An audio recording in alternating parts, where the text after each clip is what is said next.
This is Behind the Headlines, with behind-the-scenes analysis on issues affecting Pennsylvanians, sponsored by the Susquehanna Valley Center for Public Policy. Now, here's your host. Hi, from Philadelphia to Erie and from Scranton to Pittsburgh, it's Behind the Headlines. I'm Charlie Greenawalt, Senior Fellow of the Susquehanna Valley Center for Public Policy, and I'm joined as usual by my co-host, Maura Donley. Hi, Maura. Hello, Charlie. Why, we have lots of things going on at the state level and in the nation. We do. We have a president who is being summoned to New York today, and Ex-president, former president. Former president. Let's yes. be clear. True. And for perhaps some judicial issues. It almost reminds me a little bit of the showdown between Andrew Jackson and Davy Crockett. Does it now? Yes, it certainly does. Andrew Jackson decided to weaponize the law at some point to try to dislodge Davy Crockett from the Congress.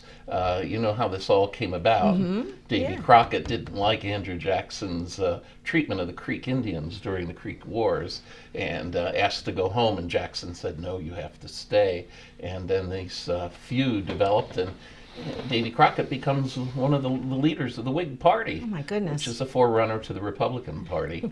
It's a similar, there's some elements here. So there's precedent, is what you're saying. Yeah, between the president and some, and who doesn't get necessarily his way all the time. Right. But when we look at judicial issues, we have a guest with us today who is on the House Judiciary Committee in the Pennsylvania General Assembly, and is right in the thick of one of the major issues that the state government is dealing with. Paul Schemel, welcome to the show. Pleasure to be here, Charlie and Maura. Representative, you are from the 90th District and represent Franklin County, and you're from Chambersburg, if I'm not mistaken. Well, Greencastle, just to the south of Chambersburg. Okay. How long have you been in the House of Representatives? This is my 9th year. And were you originally from Chambersburg? No, I've never resided in Chambersburg, Charlie. I mean, I should say Franklin County. I'm not. No, I'm a transplant. I'm originally from Western New York. However, I grew up in Arkansas and had the privilege of marrying a woman from in my area, and that's how we ended up in Franklin County. And it's been a good place to live for a quarter century or so now. Beautiful part of Pennsylvania. Absolutely. Yeah. Well, now you find yourself as minority chair of the House Judiciary Committee, and the House Judiciary Committee is one of the sites where the struggle is occurring over lifting the statute of limitations for 2 years on sexual abuse. Could you sort of tell us what's going on? What is if you were to bring in someone from outside Pennsylvania who doesn't know anything about this situation, how would you portray it to them?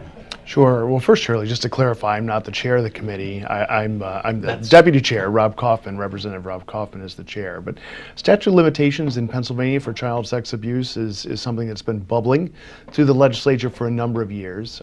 There's been an effort to push the statute of limitations out. Originally, it's 2 years after a child reaches the age of majority, so that would have been age 20. And certainly many people thought that at age 20, a number of people that suffer from abuse as children would not really be prepared psychologically to be able to raise a civil claim. So that age was pushed out to 30 for civil claims, and then beyond. But what the statute of limitations issue that we've been dealing with for the last few years has to do with creating a window. So that would be effectively eliminating the statute of limitations for child sexual abuse for a period of 2 years, so that anyone with any claim from any time could sue their abuser. But Charlie, the sticking point often is not the abuser. People can sue the abuser, the person who actually did the abuse to the child. It's the institutions that often hired them or volunteer for which they volunteered. So these are institutions that are churches, youth organizations, schools. Oftentimes, these are nonprofits, obviously, not a lot of for-profit enterprises in this realm with limited resources. So these lawsuits, we've seen them come up from the similar statutory windows that have been created in other states, and they tend to lead to a lot of civil damages that come out in courts for abuse that occurred long in the past, and create a lot of challenges for those institutions that maybe employed the individual who abused the child when they were a child, or issue. Mm-hmm. So I understand, maybe this might be a question for you, but this could potentially be extremely expensive. Isn't that correct? That if we open up this 2-year window and there's a flood of challenges, lawsuits to these organizations, that this could get extremely expensive. Sure, we've seen this play out in other states that have lifted their statute of limitations or created a similar window.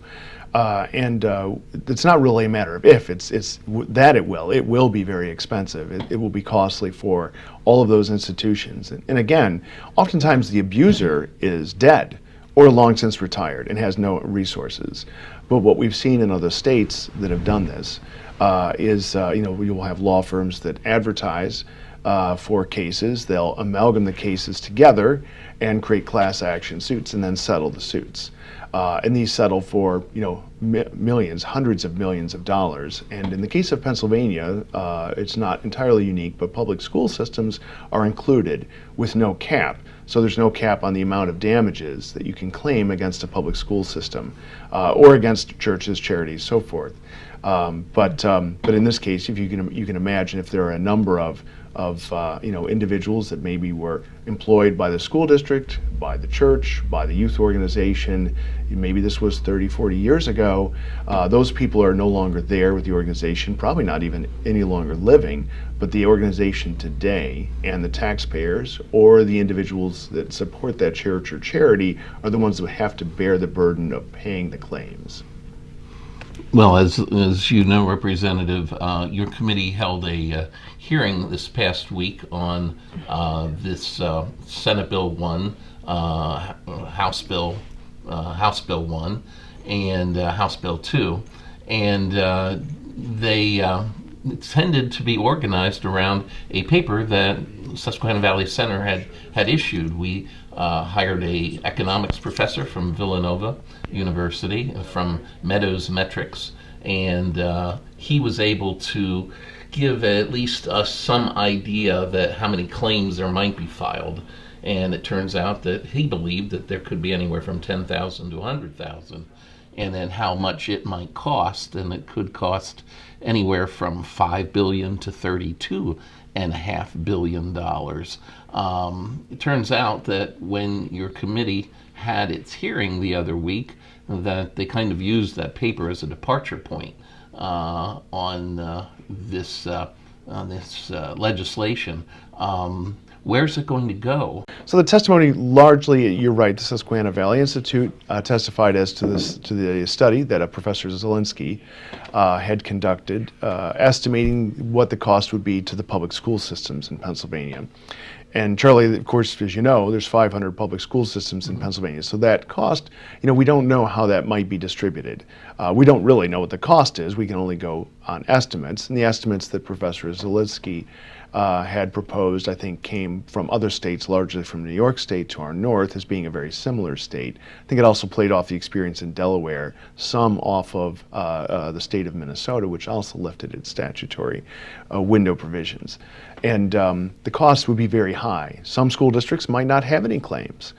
Some might have several. Large school districts, we can presume, like the school districts in Allegheny County or Philadelphia School District, are large. And just statistically, we can assume that they would have significant claims. And Charlie, if you look at that too, those are also communities where we would expect larger jury awards to be given for any claims that might go through to an actual trial. And even if they don't go through to a trial, as I said earlier, most of these claims will end in a settlement.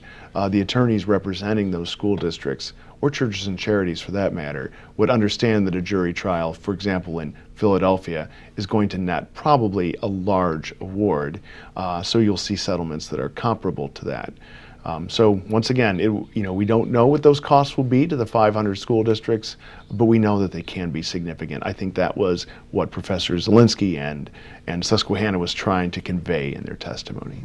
I would imagine there would be a certain cost related to sifting through and identifying false claims as well. I mean, not every single one of them is going to be legitimate, but that doesn't mean it doesn't have a price tag attached to it in order to investigate it. Yeah, Maura, I can see you're using your own attorney's background. I'm a lawyer as well, and we sort of know how this plays out, that it's not just when you look at the whole cost of these kinds of lawsuits, it's not just the actual award.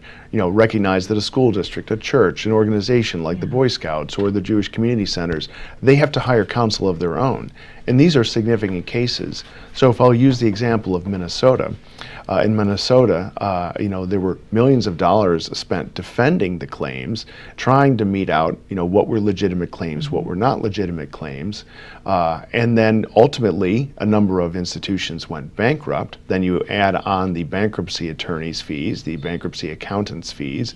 These are very significant expenses that go beyond just what the jury award or the settlement amount was. So if you look at all in, how much money goes into defending and also prosecuting, or I should say in this case, proposing these kinds of claims and settling and resolving them, when it's all said and done, it's in the billions of dollars. Well, two questions, Representative. Were there any surprises from the House Judiciary Committee hearing the other day? And if the statute of limitations is not lifted, how do we make these victims whole again? What can be done for them? Okay, two excellent questions. First, any surprises? I mean, not really insofar as this is an issue we've been dealing with for some number of years. I think people are starting to think a little bit about not just the victims and giving justice to the victims, which is certainly a justifiable and warranted thing to be considering, but also thinking about our and benefits. So who pays these claims? If a school district has millions of dollars in claims, or a charity has millions of dollars in claims, or a youth-centered organization, who pays those? It's not the person who perpetrated the abuse 20, 30, 40 years ago. It's the institutions and the people involved in them today. So it's going to be the taxpayers today that are paying for really the terrible things that a modern child's grandparents' generation did to their parents' generation. So ultimately that will affect the child in school today. That will affect the child in the youth organization, whether it's a sports organization or something like the Boy Scouts and so forth today. So these are people that had nothing to do with the abuse. The abuse, and those kinds of policies that led to access to children have thankfully largely been remedied through modern day, youth protection policies that organizations have. But today's children are the ones that bear the cost because they will be bereft of the benefit of the school district, of the youth organization or church. You talk about proposals. There are proposals. I had one myself a number of years ago. It was difficult to get airtime on it, but it would have created a common fund, and then victims could apply to the fund, so that if you were victimized in an organization that maybe has no assets, let's say you're a non-denominational church that there aren't other churches and you don't really have money, versus someone who was victimized in a school district that maybe has a lot of assets, that all victims would be compensated fairly and equally, regardless of the individual that perpetrated the crime and where they were. It would also incentivize organizations to make their information public, which is something that victims have been saying. What they say is they want their story told and they want information to be public. But if you've been involved in a lawsuit, the first thing you know is that you on the defending side are going to make as little possible public as you possibly can, because everything you say and do will expose you to even more liability. So it's a system that is actually designed to prevent the very kind of publicity that victims often say they seek. Any chance of your proposal coming back? I would say it has been dead for a number of years because all of the discussion in this space has been consumed with just creating a window. However, interestingly, another one of the testifiers from the committee hearing the other day contacted me outside after the testimony and was intrigued by the idea. So, maybe there's an opportunity to have a second bite of that apple. Representative, thank you very much for joining us today and helping to explain this to the rank and file voters out there. And our viewers truly appreciate it, and we look forward to having you back real soon to see how this all shakes out. Very good. Thank you, Charlie and Maura. Thank you. We'll be right back with the second episode of Behind the Headlines. Behind the Headlines is brought to you as a public service by the Pennsylvania State Association of Township Supervisors, the largest, most influential municipal association in the Commonwealth. Since 1921, PSATS has been preserving and strengthening township government and securing greater visibility and involvement for townships in the state and federal political arenas. Covering 95% of Pennsylvania's land mass, townships represent 5.5 million residents, more than any other type of political subdivision in Pennsylvania. Additional underwriting provided by the Worrell Corporation Foundation, based in Carlisle, Pennsylvania, by the Edward H. and Jeannie Arnold Foundation, and by the Pennsylvania Manufacturers Association. Business in Pennsylvania is our business. Behind the Headlines is also supported as a public service by the Pennsylvania Highway Information Association, the go-to source to learn about transportation projects and issues. Visit pahighwayinfo.org. Hi, welcome back to Behind the Headlines. On this segment, Maura and I are joined by Charlie Gerow, who is the president and CEO, the owner of Quantum Communications here in Harrisburg, former gubernatorial candidate, and who is the vice president of CPAC?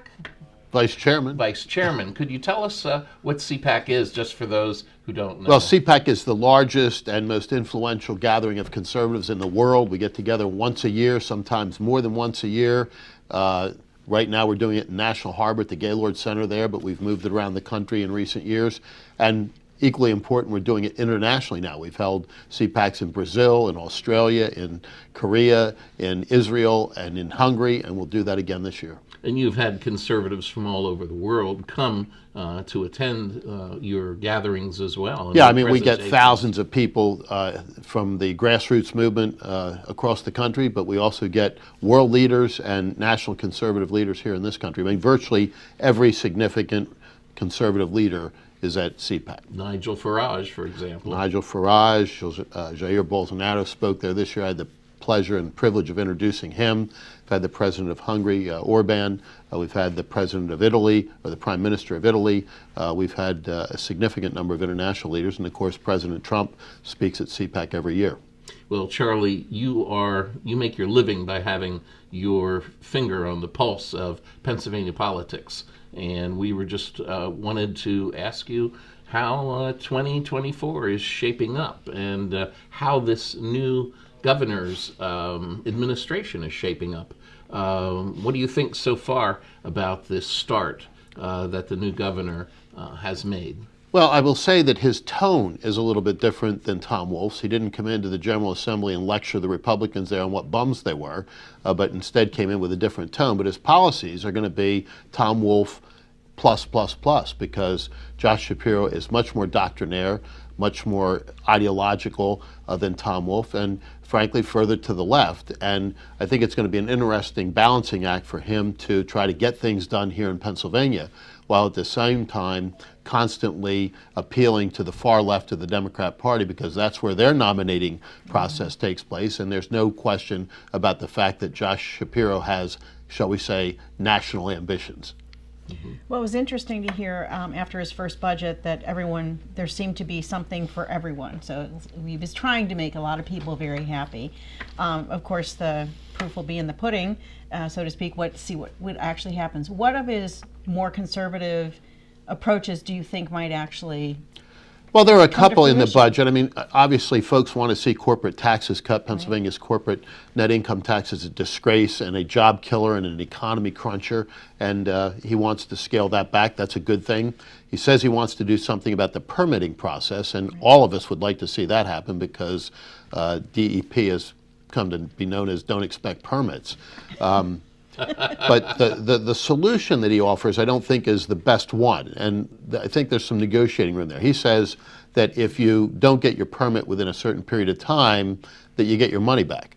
Well, people seeking permits don't want their money back. No, they want they their wanna move permits. forward with their They want their project. permits. Right. And so there's got to be some mechanism whereby people can get those permits. You know, the thought has been offered that if they aren't approved within a certain period of time, that they're automatically passed.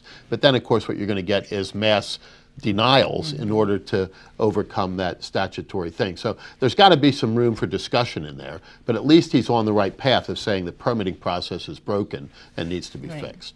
That's important. Do you think there will be eventually any voting reforms that are actually enacted in Pennsylvania? Will we ever have voter ID, for example? Not under this governor. I really doubt it. And if it is voter ID, it's going to be, frankly, a giveaway, because I think that underneath it all, despite the rhetoric, the Democrats understand that 85, 90% of the people of Pennsylvania and across the country think voter ID is a good idea.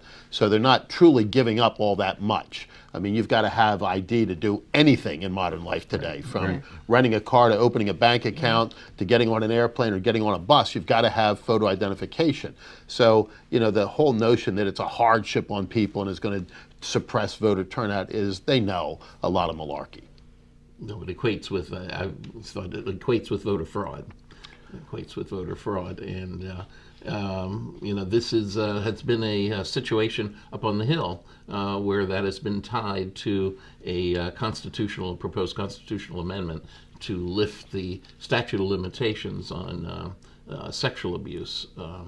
I don't know. What do you foresee happening with that situation? I hope that the Charlie? legislature will go very, very carefully and very, very cautiously there, because the statute of limitations is there for a reason. You know, there are studies now galore that indicate that, you know, the public school system is where most of these abuse cases have taken place, and the potential cost to taxpayers is absolutely through the roof. The problem, of course, is because of the statute of limitations, a lot of the so-called perpetrators here are gone. They're not here to defend themselves. And it becomes a very, very dicey situation on a lot of different levels. And the trial bar is behind this, whether or not they're truly seeking justice or whether they're seeking compensation and money is a question I think every voter will have to ask him or herself if this does in fact get to the ballot. Well, let's talk 2024 for a minute, national level.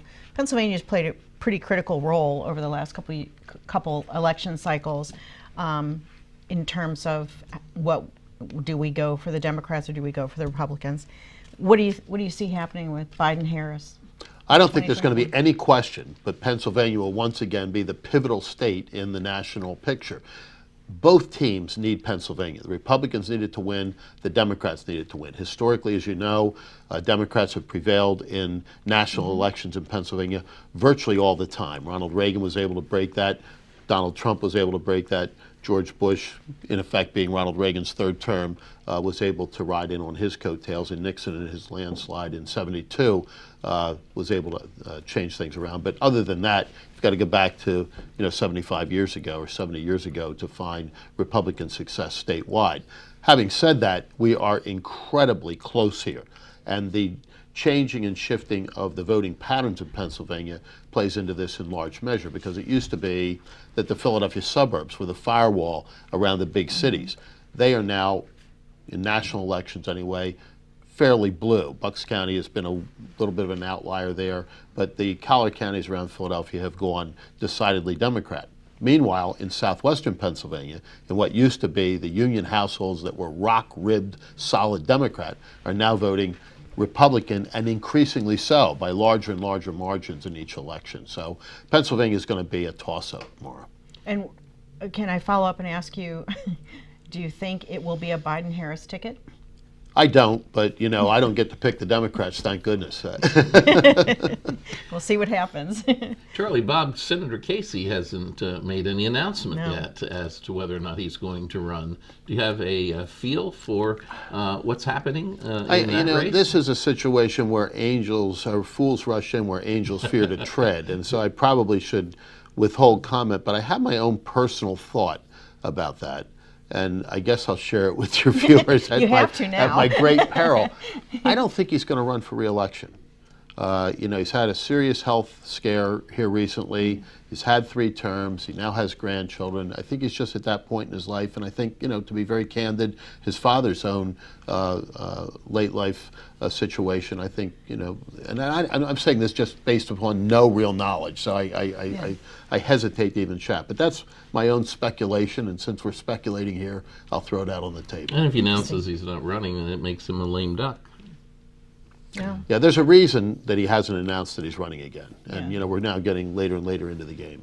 And everyone would have expected that he would have by now. So I feel the way you do that. There's a reason. There's a reason for that. Well, fortunately, John Fetterman has gotten better. He's been released from the hospital and plans to be back in session on April 17th, I believe.